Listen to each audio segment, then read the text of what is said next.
What's going on, boxing fans of the channel? How's everybody doing? I'm making this video, and on this one, I'm talking about Saul Canelo Alvarez versus Terrance Bud Crawford, how I feel that fight will play out. As you can see on the screen, I got Jermell Charlo when he fought Canelo Alvarez. And the reason I got this fight on the screen is Jermell Charlo came up from 154 to face Saul Canelo Alvarez at 168. And I feel that Terrance Bud Crawford versus Canelo Alvarez will probably go a lot like this fight. I know a lot of people feel Terrance Bud Crawford could beat Canelo Alvarez. And as a fighter, he definitely has a chance. Everybody has a chance. He could land a good punch. He could possibly outbox Canelo Alvarez. But I'm going on for Terrance Bud Crawford's last fight. And he fought Israel Madrimov this Saturday that just passed on August the 3rd. The interesting thing with that fight was Israel Madrimov, he has really good footwork. He has a very extensive amateur record. I think he has over 300 amateur fights. He only has 10 professional fights. But as you can see, he comes from a Ukrainian background. He's has very good footwork. He has decent power. And one thing is that I noticed was Terrance Bud Crawford went 12 rounds. He was on a knockout streak. And once he went up to 154, the knockout streak ended against Israel Madrimov. He wasn't able to put away Israel Madrimov. A couple of things I took from that fight was I seen Terrance Bud Crawford get hit with 5 straight right hands in a row from Israel Madrimov. And that's very interesting to me because Saul Canelo Alvarez is an orthodox fighter. And when he fought Jermell Charlo, he put Jermell Charlo down with a right hand. And Saul Canelo Alvarez at 168 is one of the strongest fighters at 168. He was one of the strongest fighters at 160. He's been known to break a fighter's orbital bones the way he did Billy Joe Saunders. And I use Billy Joe Saunders as an example is because Billy Joe Saunders is southpaw. The same as Crawford. Well, Crawford isn't just southpaw. He switches. He's orthodox. He could fight any stance. But it seems that he feels like, I feel like he's more confident when he fights southpaw. But we was able to watch Israel Madrimov have success with the right hand against Crawford. And that's not a good sign if he's going to fight Canelo, because Canelo has a really strong right hand. Canelo has power in both hands. But we've seen him put down someone who's come from 154 up to 168 to fight him. And Jermell Charlo, who's the person he put down with the right hand, was number one 154-pounder at the time that he fought Canelo Alvarez.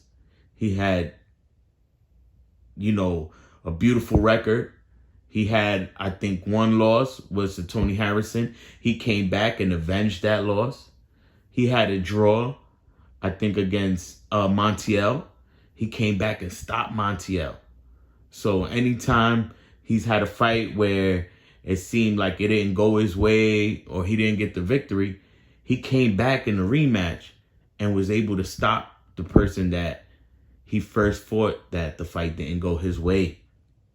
Now, when I go to assess the fight, when I go and I'm looking at these fights, I go off for their last fights.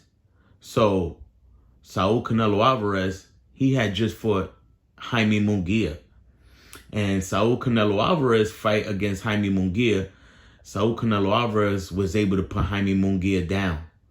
It seemed a couple of times he could have stopped Jaime Munguia and he kind of, let off the gas and pumped his brakes a little bit.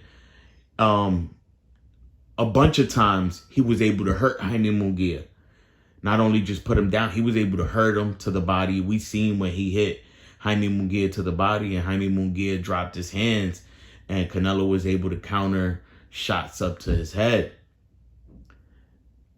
And Jaime Munguia is a big 168-pounder. He's not a small 168-pounder.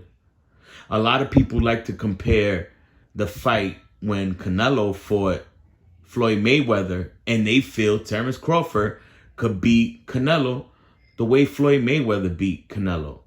But people don't seem to understand, when he fought Floyd Mayweather, Canelo was a way lower weight. He didn't have the same experience. And I feel he didn't have the same power that he has now at them higher weights, where he has fought all the way up to 175. A lot of people feel Terrance Bud Crawford could beat Canelo like the way Bivol did. And again, Bivol is a natural 175-pound fighter. And if you watch that fight, Bivol fought very smart. Every time Canelo opened up to throw big shots, Bivol learned to Bivol made sure to cover up real good and block all them shots. And even after that fight, Bivol said that he couldn't even lift up his arms, I think, for like a week or two because of all the punches that he absorbed on his arms from blocking. He said Canelo is a very strong puncher. Now, again, I'm not saying Crawford can't beat Canelo, but I don't see it. Do I think the fight goes 12 rounds? Yes. I think Crawford is smart enough not to get knocked out and do anything stupid in there, but anything is possible. But I do think Canelo, if he fights Crawford, he will hurt Crawford.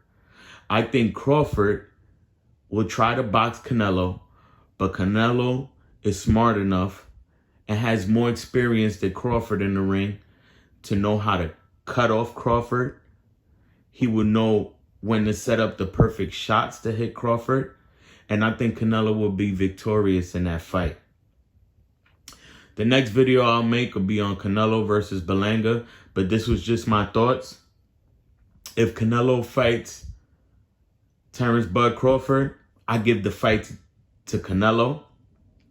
I think Canelo wins the fight. I think it'll be a majority decision win. I think Crawford will put up a good fight, but I think the power and the precisions of the shots that Canelo will hit Crawford with will be the deciding factor. And I think it'll be a great fight. But the real fight everybody wants to see, and including me, is Canelo versus Benavidez. I'll make a video on that one too. But thank you. Subscribe. Like the video. Leave a comment. Thank you so much. Take care.